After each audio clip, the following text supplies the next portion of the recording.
ശബരിമല സ്വർണ്ണക്കൊള്ള കേസിൽ മുൻ ദേവസ്വം മന്ത്രി കടകംപള്ളി സുരേന്ദ്രനെ അന്വേഷണ സംഘം ചോദ്യം ചെയ്തേക്കും. ഈ പ്രതിസന്ധി കനകാംബരനെ തരണം ചെയ്തേ പറ്റൂ. ഇനിയിപ്പോ എന്താ ചെയ്യേണ്ടത്?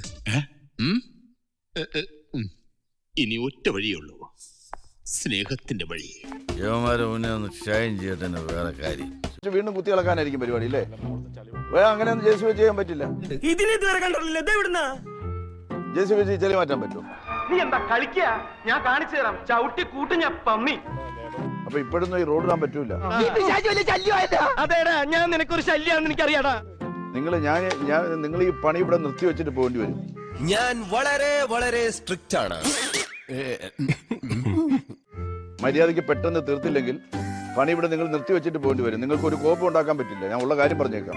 ഇതാ എല്ലാരോടായിട്ട് പറയാന്, എന്നെ അനുസരിച്ചും ബഹുമാനിച്ചും ജീവിച്ചാൽ കൊള്ളാം. സാധാരണക്കാരനല്ലെന്ന് മറ്റുള്ളവരെ തോന്നിക്കാൻ ഇതാണ് പറ്റിയ മാർഗം. അല്ല, ഐഡിയ ഒക്കെ കൊള്ളാം, പക്ഷെ ചെറിയൊരു ട്വിസ്റ്റ് ഉണ്ട്.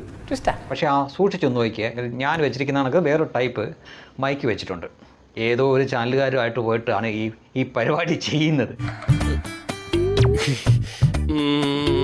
ഇന്നലെ രാത്രി ഇനി അതൊക്കെ പോട്ടെ, ശബരിമലയിലെ ഈ സ്വർണ്ണ കൊള്ള അന്വേഷിക്കുന്ന SIT ടീം ഒന്ന് ആഞ്ഞ് ശ്രമിച്ചാൽ അടുത്ത ആഴ്ച ജയിലിൽ പോകേണ്ട മുതലാണിത്.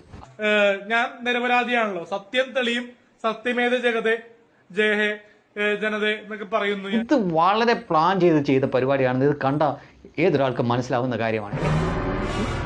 കയ്യിന്ന് പോയടാ ചാർലി. ഭഗവാനെ, എന്റെ സമയം ഭയങ്കര. ഇനി അറസ്റ്റ് ചെയ്യുന്നത് കടകംപള്ളി സുരേന്ദ്രനെയാണ് എന്നുള്ള തരത്തിൽ ഇവിടുത്തെ മാധ്യമങ്ങളൊക്കെ വാർത്ത കൊടുത്തുകൊണ്ടിരിക്കുന്ന സമയത്താണ് ഞാൻ വലിയ ജനസേവ തൽപരനാണ് എന്ന് ജനങ്ങളെ അറിയിക്കാൻ വേണ്ടിയിട്ട് അദ്ദേഹത്തിന്റെ ഈ അഭ്യാസം. ഇത്രേ ഉള്ളൂ ഞങ്ങളുടെ ബുദ്ധി. ചീറ്റി പണ്ടാറൊടുക്കി പോയി. എന്നാ ഞങ്ങൾ അങ്ങ് ഇറങ്ങട്ടെ. ആയിക്കോട്ടെ, സന്തോഷായി. സബ്സ്ക്രൈബ് ചെയ്യണോന്നില്ല കണ്ട.